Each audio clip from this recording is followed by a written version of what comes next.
Now, before we go further, let me be clear about something. This is not an anti-US episode. It's an anti-blind concentration episode. US stocks have been phenomenal. That's part of the reason portfolios look the way they do today. But the market has a funny way of reminding us that leadership often changes. Post the financial crisis, U.S. stocks dominated global markets.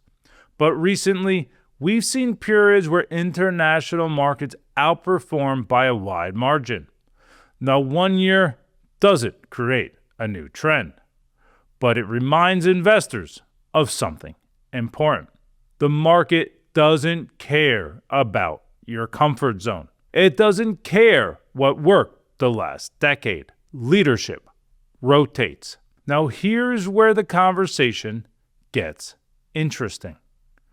When you look at valuations today, investors are paying a higher price for U.S. earnings than they are for many companies overseas.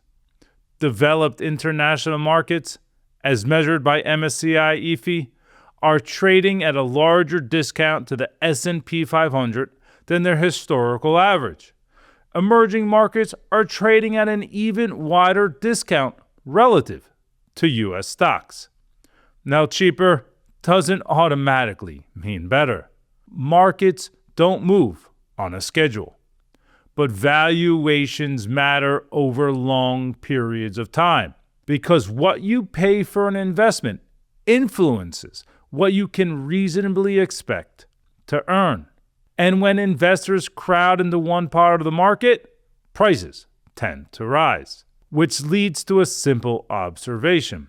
Sometimes investors are paying a premium just for familiarity. Let me give you a simple example. 2 companies, Procter & Gamble and Unilever, both global consumer staples businesses, both selling products sitting under your kitchen sink right now. Similar business models, similar global reach. The main difference? One is domiciled in the U.S. and one is not. And depending on the cycle, different valuations. Same type of business, different sticker price. But if you never look outside U.S. borders, you never even see the alternative. It's like shopping in one aisle and never noticing the same product on the next shelf is much cheaper. And for high earners, this conversation gets even more important because concentration risk often shows up in 2 places at once: your career and your portfolio. I see this constantly. Someone works at a great company. They receive RSUs. Their income is tied to the company's performance. Their bonus is tied to it too. Their career growth depends on the industry doing well. And their investment portfolio? Also heavily invested in U.S. equities. Sometimes even the exact same sector they work in.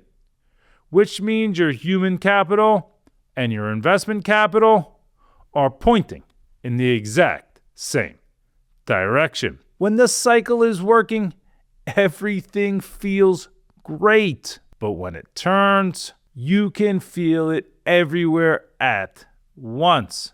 Your job, your bonus, your equity compensation, your portfolio. And that's why concentration risk feels invisible until suddenly it isn't. So when you zoom out, this conversation isn't really about international investing. It's about how people build portfolios. Do we build them intentionally? Or do they slowly drift towards whatever worked most recently? And that reminds me of something I experienced recently watching the World Baseball Classic. Which brings us to Bo Knows.